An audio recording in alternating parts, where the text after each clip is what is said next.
네, 오늘은 우리가 찾아야 할 본향, 우리가 찾아야 할 본향이라는 제목으로 잠시 말씀을 나누겠습니다.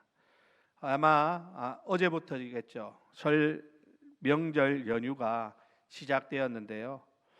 아마 이 예배를 마치고 나면 우리 성도님들 중에 부모님이 계신 곳이나 혹은 내가 태어나 자란 정겨운 고향을 향해서 귀성길에 오르시는 분들도 있을 것이고, 또 반대로 고향을 떠나 계셨던 분들이 또 이곳에 고향을 두신 분들은 찾아오셔서 부모님과 함께하는 그러한 좋은 시간을 나누고자 하는 그런 분들도 있으리라고 생각됩니다.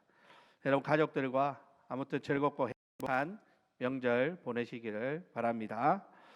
여러분 오늘 아침에도 잠깐 뉴스를 보니까 올해 이 설 명절 기간 동안에 많은 사람들이 고향을 찾아서 이동을 한다는 거죠. 아마 오늘 하루만 또 보니까 한 500만 명이, 우리나라에 500만 명이 이리저리 고향으로 이동을 한다라는 그런 뉴스를 보았습니다. 이 많은 사람들이 움직이려고 하니까 모든 것이 다 꽉 막혀버리죠. 특히나 고속도로. 그래도 요즘은 좋아졌지만 예전 같으면 뭐 고속도로에 차를 싣고 차에 몸을 싣고 고향으로 떠나다 보면 몇 시간, 얼마나 긴 시간을 고생하며 고향으로 찾아가게 되는지. 참 그럼에도 불구하고 사람들은 그래도 고향 간다고 하면 그 얼굴에 웃음꽃이 피어나는 그런 장면들을 뉴스에서 인터뷰를 통해서 보여주는 것을 봅니다.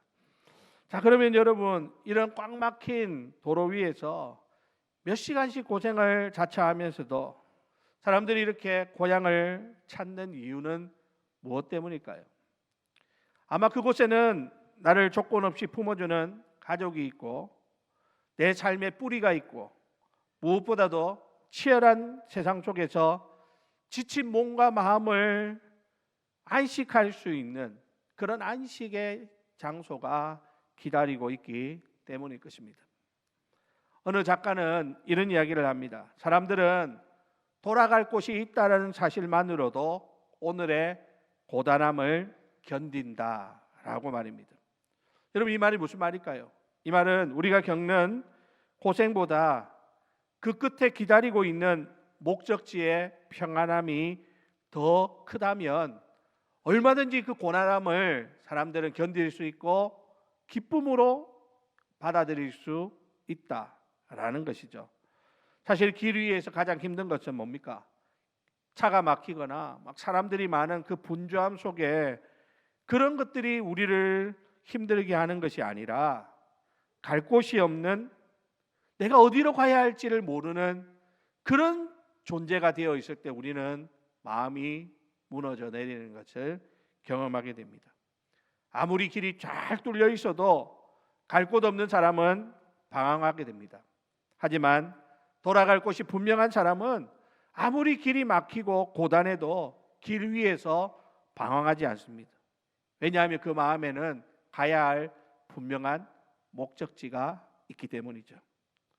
여러분, 우리 그리스도인의 삶이 바로 이와 같습니다.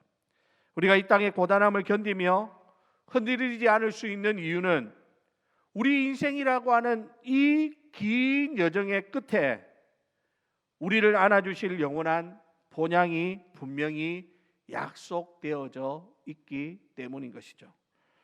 자, 오늘 본문은 믿음의 조상 아브라함과 사라의 삶을 통해서 우리의 인생이라고 하는 것이 단순히 귀성객의 그런 삶이 아니라 우리는 이 땅에서 순례자로서 살아야 한다라고 하는 사실을 우리에게 말씀해 주고 있습니다. 바라기는 오늘 이 말씀을 통해서 우리가 진정으로 찾아야 할 더 나은 본향이 어디인지를 확인하고 그 가운데서 참된 안식과 평안을 누리시는 사랑하는 우리 주례교회 모든 성도님들이 다 되시기를 주님의 이름으로 축원합니다. 자, 오늘 우리가 읽은 히브리서 11장은 이른바 믿음장이라고 불려지는 대표적인 본문이죠. 이 안에는 많은 믿음의 인물들이 소개되고 있습니다. 아까 우리가 읽었던 것처럼 아벨로부터 에녹, 노아, 이 많은 사람들이 믿음으로 살았던 사람으로서 어떤 사람은 그 믿음으로 하나님을 기쁘시게 하고 하나님께 소망을 두고 살아왔던 그러한 이야기들을 소개해 주고 있습니다. 자, 그런데 여러분, 이 믿음장에 가장 많은 자리를 차지하고 있는 인물이 바로 누굴까요? 믿음의 조상 아브라함이라고 하는 것입니다. 여러분, 아브라함은 하나님의 백성이라는 새로운 역사를 여는 믿음의 인물의 전형이라고 할 수 있겠죠. 믿음의 조상이라고 불리는 아브라함, 여러분, 그 인생은 과연 어떤 인생일까요? 여러분, 오늘 아브라함의 인생을 오늘 본문은 길 위의 인생으로 묘사하고 있습니다. 자, 오늘 본문 8절인데요.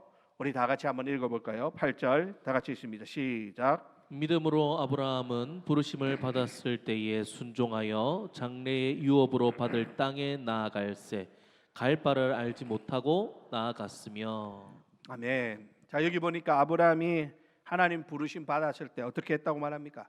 순종해서 장래의 유업으로 받을 땅에 나아갈 때 갈 바를 알지 못하고 나아갔다, 이렇게 증언하고 있습니다. 여러분, 아브라함이 살던 그 당시 그곳, 그가 살던 그곳이 어디입니까?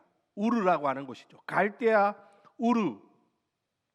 이곳은 풍요와 안전이 보장된 메소포타미아 문명의 중심지였습니다. 모든 것이 다 갖춰진 안락한 정착지를 아브라함은 떠나게 되는데, 이것은 여러분 당시 상식으로는 마치 자기의 생존을 포기하는 일과 같다고 해도 과언이 아닐 것입니다. 하지만 아브라함은 그 안락한 울타리를 박차고 나갑니다. 그에게 어떤 정보가 있어서, 대책이 있어서 하나님이 지시하는 땅으로 향하는 것이 아니었습니다. 그는 내게 지시할 땅으로 가라 라는 이 한마디 말씀, 이것을 붙들고 그는 이것이 하나님의 약속이라고 신뢰하면서 그 인생의 그 험난한 길을 믿음으로 내딛고 있었다라는 사실입니다. 여러분, 이것을 보면 우리에게 있어서 믿음이라고 하는 것이 과연 무엇인가 하는 것을 생각해 보게 됩니다. 여러분, 믿음은 뭡니까? 믿음이라고 하는 것은 우리의 익숙한 과거와 결별하고 하나님이 약속하고 지시하시는 미지의 미래를 향해서 오늘 우리의 삶을 던지는 모험이 바로 믿음의 삶이다 라고 할 수 있는 것이죠. 여러분, 오늘 우리가 믿음으로 산다는 것이 바로 그겁니다. 우리에게 뭐가 보이기 때문에, 뭐가 확실하기 때문에 이 길을 가는 것이 아니라는 거예요. 어떻게 보면 아직 보이지 않습니다. 잡히지 않습니다. 미지의 땅으로 하나님의 약속 하나, 그것 붙들고 우리의 인생을 던지는 것, 그게 믿음 생활이에요. 오늘 9절 말씀을 보겠습니다. 우리 9절 말씀 다 같이 읽어볼까요? 시작. 믿음으로 그가 이방의 땅에 있는 것 같이 약속의 땅에 거류하여 동일한 약속을 유업으로 함께 받은 이삭 및 야곱과 더불어 장막에 거하였으니. 아멘. 자, 여러분, 여기 보면 아브라함은 약속의 땅 가나안에 도착해서도 그곳을 자기의 소유로 삼아서 큰 집을 짓거나 아니면 견고한 성을 높이 쌓지 않았습니다. 오히려 그가 데리고 간 아들 이삭과 손주 야곱과 더불어서 장막 생활을 했다, 이렇게 성경은 말씀하고 있다는 것이죠. 여러분, 장막이 뭡니까? 오늘날로 말하면 텐트 아닙니까? 장막은 언제든지 접어서 떠날 수 있는 임시 거처가 바로 장막입니다. 가나안 원주민들이 견고한 성읍을 짓고 자신의 소유를 늘려가고 있을 그때에 아브라함은 스스로 나그네라고 자신의 인생을 규정하면서 하나님의 약속 붙들고 약속하신 그 가나안 땅을 향해 나아가고, 그 가나안 땅에 가서도 집을 짓거나 견고한 성을 세우는 것이 목적이 아니라 오히려 그곳에서도 여전히 그는 불편한 장막 생활을 감수하더라는 것이죠. 그 이유가 무엇이냐? 오늘 10절에 명확하게 이렇게 말씀합니다. 10절에 보니까 이는 그가 하나님이 계획하시고 지으실 터가 있는 성을 바랐습니다. 하나님이 계획하시고 지으실 터가 있는 그 성을 바라보았다라는 말입니다. 여러분, 여기서 바랐습니다라는 말은요, 헬라 원어적 의미를 살펴보면 이거는 단순히 막연하게 마음속으로 그렇게 됐으면 좋겠다, 이런 막연한 희망이 아니라 마치 이번 명절에 우리 자녀들이 오기로 약속한 것처럼 그 약속한 사람을 만나기 위해서 마중 나가서 간절히 기다리는 그런 의미가 바로 여기에 바랬다라는 의미 속에 담겨져 있다라는 것입니다. 그러니까 여러분, 아브라함이 가나안 땅에서 텐트를 치고 장막에 거하면서도 불평 원망하지 않을 수 있었던 이유는 그가 정처 없이 떠나 또 돌아다니는 것이 아니라 하나님이 예비하신 성이 확실히 존재한다라고 하는 사실을 그는 믿고 그곳에 입성한 날을 마중 나가는 마음으로 손꼽아 기다렸기 때문이다 라는 말입니다. 사랑하는 우리 성도 여러분, 오늘 우리에게 천국은 어떤 곳입니까? 하나님이 우리에게 예비해 놓으신 저 하늘나라는 우리에게 어떤 의미로 기억되고 있습니까? 혹시 마지막에 어쨌든 우리가 여기서 살아보려고 발버둥에 발버둥을 치다가 그래도 안 되고 마지막 우리가 숨을 거두면 어쩔 수 없이 가야 되는 그곳, 그렇게 천국을 생각하고 있다면 우리의 믿음을 새롭게 해야 됩니다. 하나님이 예비하신 천국은 어쩔 수 없이 정말 이 세상이 훨씬 더 좋지만 우리 몸이 약해져서 이제는 더 이상 우리가 이 땅을 살 수 없기에 하나님이 예비해 놓으신 그 거처, 그래도 거기라도 가자, 그런 마음으로 가야 하는 곳이 아니라 그것은 하나님이 우리를 위하여 예비해 놓으신 가장 아름다운 곳, 그곳이 너무나도 확실하게 존재하기 때문에 우리에게 그 천국은 그날, 천국에 들어가는 그날을 손꼽아 기다리는 마음으로, 마치 그곳에 버선발로 마중 나가서 기다리는 마음으로 바라보아야 할 우리의 영원한 처소라고 하는 사실을 기억하시기를 주님의 이름으로 축원합니다.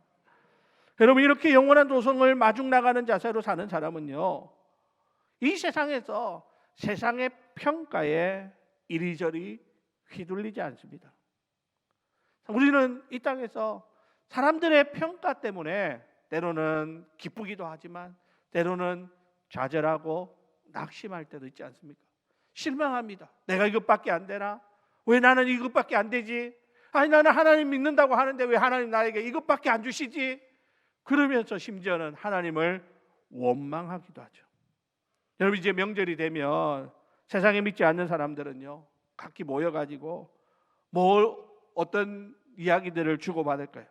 자기들이 이 땅에 살아가면서 얼마나 그동안 견고한 성을 쌓았는지를 자랑하면서, 그러면서 자기를 으스대는 그러한 모습들을 우리는 볼 수 있을 것입니다.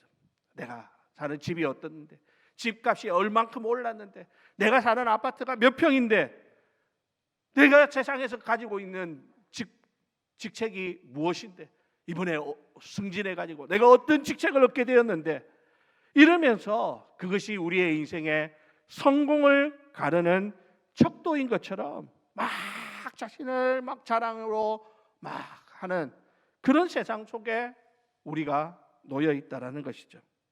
자, 그런데 여러분, 아브라함의 장막을 보십시오.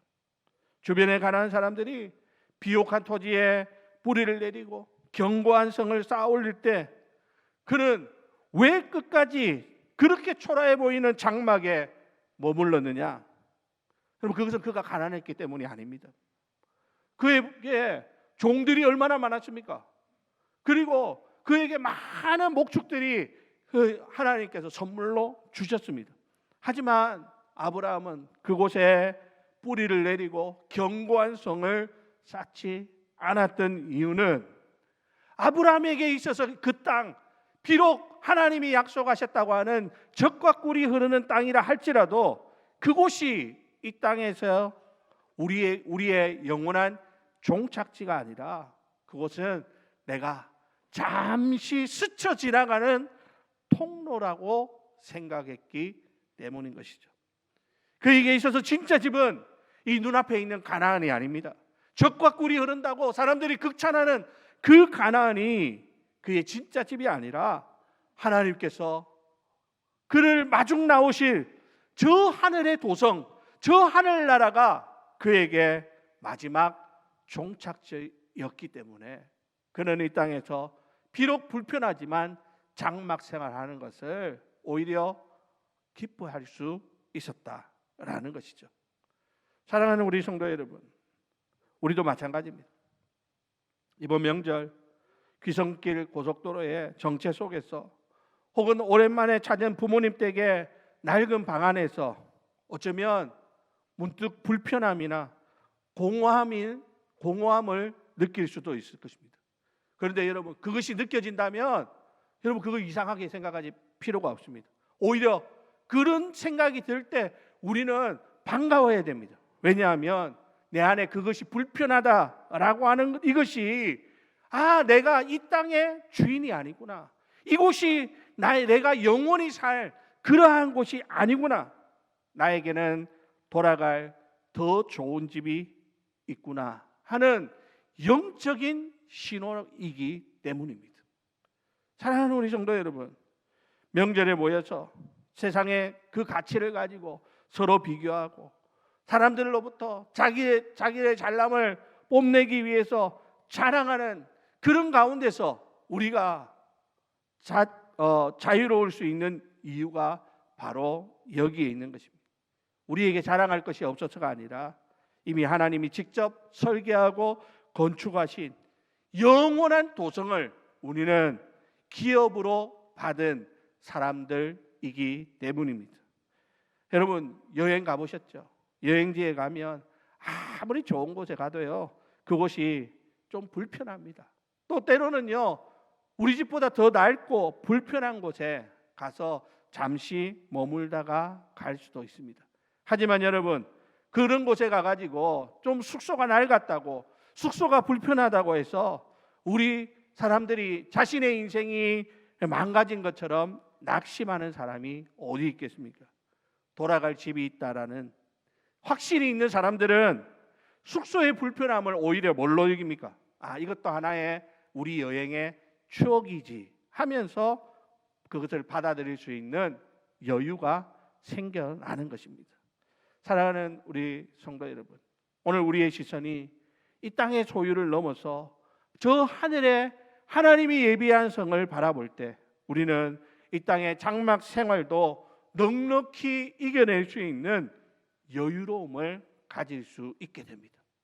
여러분 세상 사람들은 그것을 이해할 수 없을지 모르겠지만 우리는 남들이 보지 못하는 것을 보는 사람들이기에 우리는 좀 불편하고 좀 힘든 생활 가운데서 오히려 거룩한 여유를 느끼고 오히려 그 가운데서 위축되는 우리 자신이 아니라 오히려 그들 앞에 더 당당함으로 우리에게는 하나님이 예비해 놓으신 영원한 도성이 기다리고 있다라고 하는 것을 자신 있게 그들에게 전할 수 있는 그런 믿음이 오늘 저와 여러분들 가운데 넘쳐날 수 있게 되기를 주님의 이름으로 축원합니다.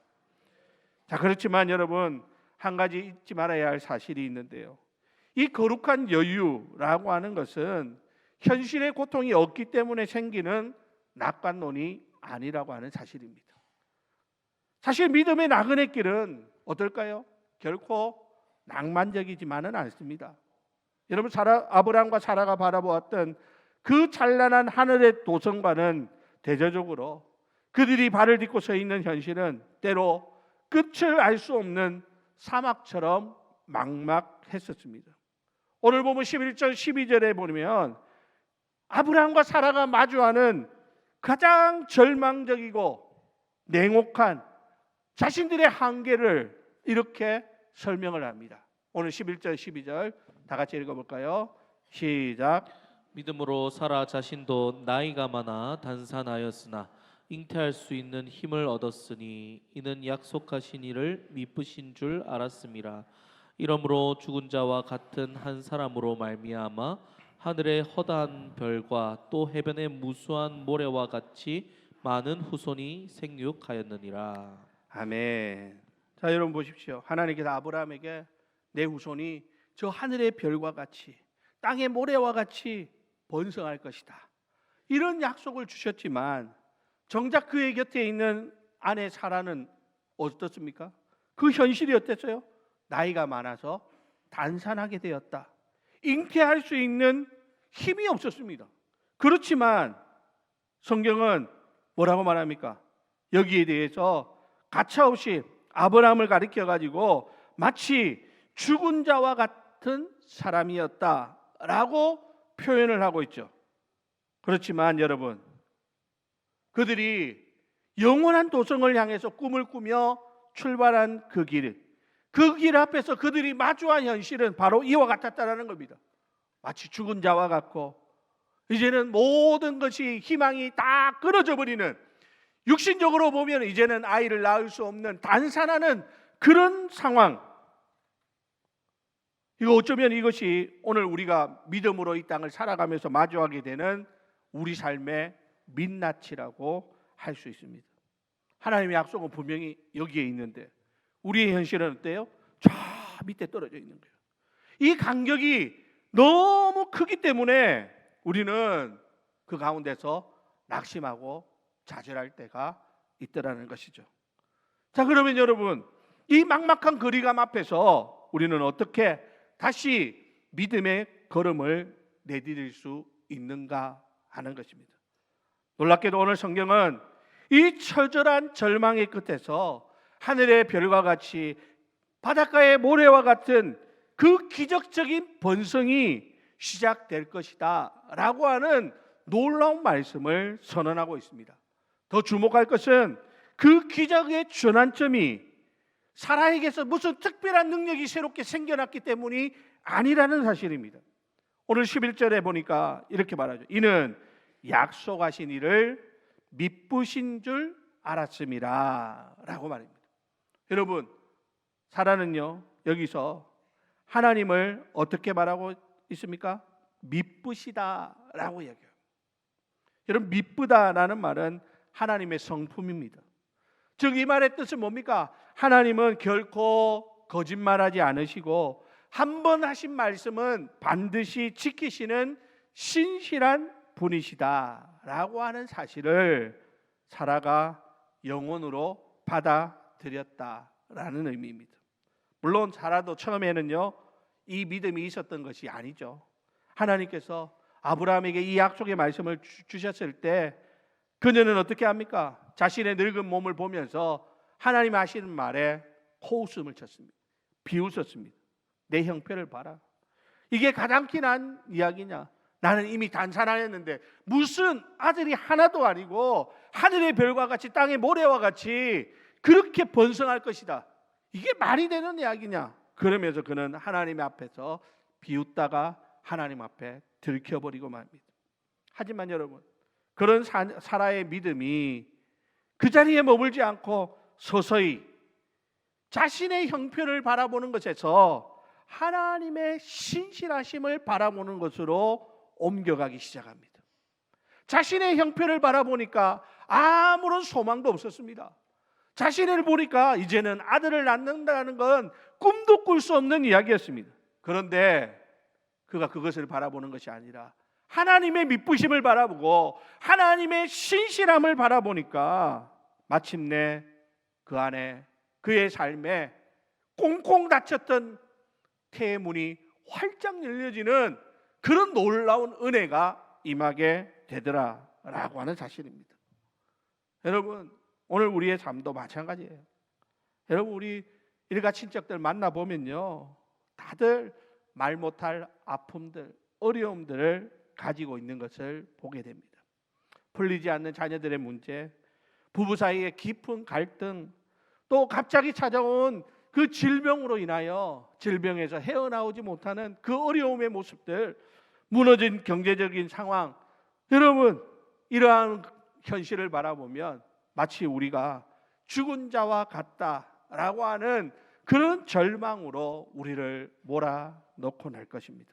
그럴 때 우리는 자꾸 내가 뭘 해야 되냐, 그러면 내가 이 상황에서 어떤 것을 해야 되냐 계산할 것이 아니라 오늘 사라처럼 나의 가능성을 계산하는 것에 멈추고 나를 본향으로 인도하시겠다고 약속하시는 하나님의 미쁘심에 우리의 인생을 걸어 보아야 하는 것이죠.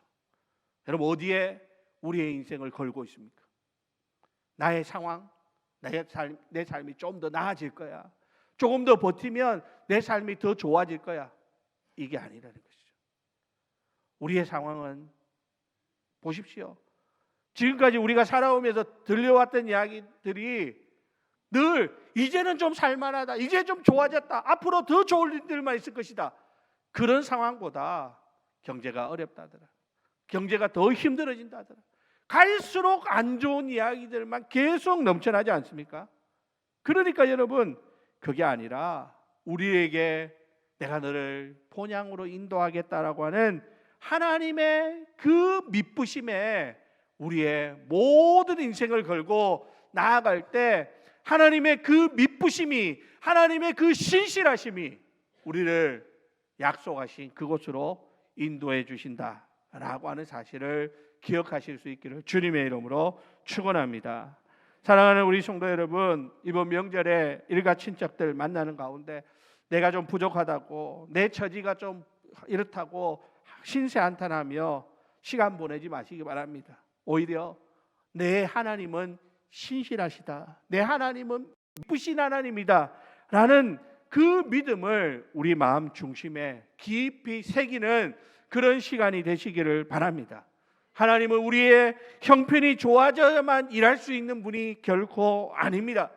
우리가 그분의 신실하심을 온전히 신뢰하기만 하면 얼마든지 우리의 절망의 상황을 역전시키는 그 놀라운 역사를 이루실 분이 우리가 믿는 신실하신 하나님이라고 하는 사실을 기억하시기 바랍니다. 이 신실함에 대한 신뢰가 우리를 흔들리지 않는 그런 믿음으로 굳게 서게 할 것입니다. 자, 이렇게 하나님의 신실하심을 믿고 사는 사람들은 그러면 이 땅에서 어떤 모습으로 살아가게 되느냐라고 하는 것이죠. 이제 본문에 보면 믿음의 거장들에 대한 최종적인 평가를 이렇게 내리고 있습니다. 13절 말씀 다 같이 읽겠습니다. 13절 시작. 이 사람들은 다 믿음을 따라 죽었으며 약속을 받지 못하였으되 그것들을 멀리서 보고 환영하며 또 땅에서는 외국인과 나그네임을 증언하였으니. 아멘. 여러분 이것은 참으로 역설적인 이야기죠. 그들은 평생 하나님의 약속을 따라 살았지만 정작 살아서 그 실체를 다 손에 쥐어보지는 못했습니다. 여러분 이것을 세상적인 관점에서 보면 어떻습니까? 실패한 인생이라고 할 수 있겠죠. 자, 그러나 여러분 성경은 그들이 실패한 인생이다 라고 말씀하고 있습니까? 아니요. 방금 읽었던 13절은 뭐라고 말합니까? 그들은 그것들을 멀리서 보고 환영하는 자였다라고 증언하고 있습니다. 그들에게 있어서 이 땅은 영원히 머물 목적지가 아니라 더 영광스러운 곳으로 가기 위해 잠시간은 거쳐가는 정거장이었기 때문에 그들은 멀리서 그것을 보고 환영할 수 있었다라고 말씀하더라는 것입니다. 오늘 히브리서 기자는 15절 16절을 통해서 믿음의 선진들이 가졌던 그 고향에 대한 태도를 우리에게 분명히 제시하고 있습니다. 자, 15절 16절 다 같이 읽습니다. 시작. 그들이 나온 바 본향을 생각하였더라면 돌아갈 기회가 있었으려니와 그들이 이제는 더 나은 본향을 사모하니 곧 하늘에 있는 것이라. 이러므로 하나님이 그들의 하나님이라 일컬음 받으심을 부끄러워하지 아니하시고 그들을 위하여 한 성을 예비하셨느니라. 아멘. 자, 여기 보니까 뭐라고 말합니까? 그들이 나온 바 본향을 생각하였더라면, 즉 그 뭡니까? 그들이 떠나왔던 그 갈대아 우르를 그리워했다면 돌아갈 기회가 얼마든지 있었을 것이라는 것이죠. 여러분, 사실 우리 나그네 인생길이 힘들고 지칠 때 가장 먼저 드는 생각이 뭡니까? 다시 돌아갈까? 다시 돌아가야지. 그때가 좋았지 하는 그런 유혹이죠. 하지만 여러분, 오늘 믿음의 선진들은 결코 뒤돌아보지 않았다라고 말합니다. 왜요? 그들에게는 이제껏 경험해보지 못한 더 나은 본향, 곧 하늘에 대한 본향이 실제라고 하는 사실을 확실하게 믿고 사모했기 때문입니다. 사랑하는 성도 여러분, 오늘 우리가 명절을 지내면서 사실은 우리의 정체성이 어디에 있는가라고 하는 것을 확인하는 시간들이 될 것입니다. 오랜만에 만난 많은 사람들은 자신의 소유를 비교하면서 누가 이 땅에서 더 성공한 인생인가, 누가 더 잘 사는 사람인가, 이것을 은근히 경쟁을 합니다. 그런데 우리 그리스도인들은요, 그들 앞에서 그런 것을 가지고 우리의 자랑으로 삼는 것이 아니라 우리는 오히려 그들 앞에서 뭐라고 이야기해야 됩니까? 나는 이 땅 소속이 아닙니다. 나의 본향은 이 땅이 아니라 저 하늘나라입니다 라고 하는 것을 우리의 삶으로 증명하는 사람들이 되어야 하는 것이죠. 만약 우리가 세상 사람들과 똑같이 세상의 자랑거리에 열을 올리거나 남들이 나보다 더 잘 나가는 그러한 모습에 기가 죽어 있다면 여러분, 그것은 우리가 잠시 우리의 본향이 어디인가를 잊어버렸다라고 하는 신호일 수 있는 것입니다. 사랑하는 우리 성도 여러분, 오늘 우리가 바라보아야 할 것은 어디입니까? 오늘 우리는 어디를 바라보고 살아가고 있습니까? 여러분, 오늘 하나님께서 우리에게 분명히 말씀하시는 것은 뭡니까? 더 나은 본향이 있다라는 것입니다. 여러분, 육신의 본향에 가도 그렇게 마음이 편안해지고 안식을 누린다면 우리의 영원한 본향, 하나님이 예비해 놓으신 그 본향은 우리에게 얼마나 아름다운 것이 될 것인지 여러분 상상해 보시기를 바랍니다. 우리가 이 땅에서 기꺼이 나그네로 살며 하늘 본향을 사모하게 되면 우리에게 어떤 보상이 주어지느냐? 아까 우리 읽었던 16절 하반절에 보니까 이렇게 말하죠. 이러므로 하나님이 그들의 하나님이라 일컬음 받으심을 부끄러워하지 아니하시고 그들을 위하여 한성을 예비하셨느니라. 여러분, 온 우주의 왕이 되시는 하나님께서 우리를 보고 세상 사람들 앞에서 뭐라고 말하신다고요? 내가 바로 저 사람의 하나님이다. 나는 그게 자랑스럽다. 하나님께서 그렇게 말씀하신다는 것이죠. 하나님 우리를 보고 부끄러워하시는 것이 아닙니다. 지금 우리의 모습이 세상 사람들과 비교하면 나은 것이 없어 보일 수도 있지만 그러나 하나님은 결코 우리를 부끄럽게 여기시는 분이 아니라는 것입니다. 오히려 하나님은 우리를 자랑스럽게 여기십니다. 내가 저 사람의 하나님이다. 내가 저 사람의 영적인 아버지가 되신다. 저 사람은 내 자녀다 라고 말씀하고 있다라는 사실이죠. 사랑하는 성도 여러분, 그러므로 세상 사람들이 나를 인정해 주는 것 물론 필요하죠. 하지만 여러분 너무 거기에 목매지 마시기를 바랍니다. 우리가 이 땅에서 나그네임을 기쁨으로 인정하는 그 순간 하나님께서 우리를 인정해 주실 것입니다. 하나님이 우리를 부끄럽게 여기지 아니하시고 우리를 가장 자랑스럽게 여겨 주실 것입니다. 여러분, 이 거룩한 자부심이 여러분 우리 심령 가운데 넘쳐날 수 있게 되기를 주님의 이름으로 축원합니다. 그래서 세상 사람들이 우리를 보고 그걸 보아야 돼요. 야, 저 사람 보니까 뭔지 모르게 자부심이 있다. 우리하고 세상적으로 비교해 보면 아무것도 떳떳할 것이 없는데 그런데 저들에게는 남들에게는 우리에게는 볼 수 없는 놀라운 자부심이 있다. 알고 보니 그들의 하나님이 저 하늘에 계신 온 우주 만물의 주인이시구나 하는 그런 이야기를 듣게 되는 사랑하는 우리 모든 성도님들이 다 되시기를 주님의 이름으로 축원합니다. 여러분, 이제 말씀을 마칩니다. 이 자부심을 가슴에 품고 평생을 순례자로 살았던 한 사람이 있습니다. 19세기 미국의 전도자로 살았던 D.L. 무디라고 하는 분입니다. 그가 이제 임종을 앞두고 이제 숨이 넘어갈 찰나에 곁에서 슬퍼하는 아들에게 마지막 남긴 이야기가 이런 이야기입니다. 아들아, 내일 신문을 보면 무디가 죽었다고 사람들이 막 대서특필을 할 것이다. 하지만 그 말을 믿지 마라. 나는 죽은 것이 아니라 이 낡고 좁은 장막집에서 하나님이 지으신 영원한 본향으로 이사가는 것뿐이란다 라고 했다는 것이죠. 무디에게 있어서 죽음은 뭡니까? 모든 것이 끝나는 시간이 아니라 그토록 사모하던 고향집으로 돌아가는 영원한 귀성의 완성이었던 것입니다.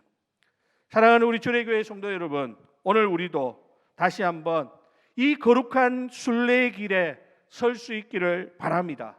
이번 설명절에 고향을 찾는 여러분들의 발걸음 위에 하나님의 은혜가 가득하기를 바랍니다. 가족들과 맛있는 음식을 먹고 옛 추억을 나누며 따뜻한 시간을 보내시기를 바랍니다.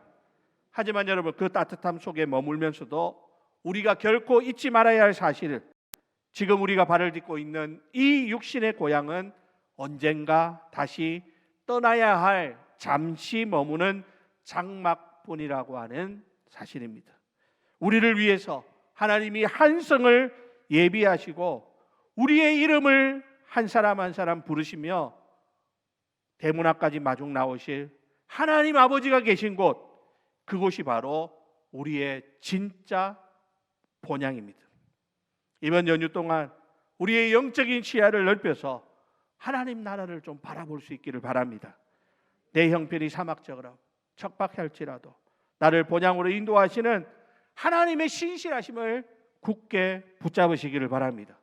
그래야 내가 천국 나그네임을 말과 행동과 삶의 향기로 증명하는 사랑하는 우리 모든 성도님들이 다 되시기를 주님의 이름으로 축원합니다.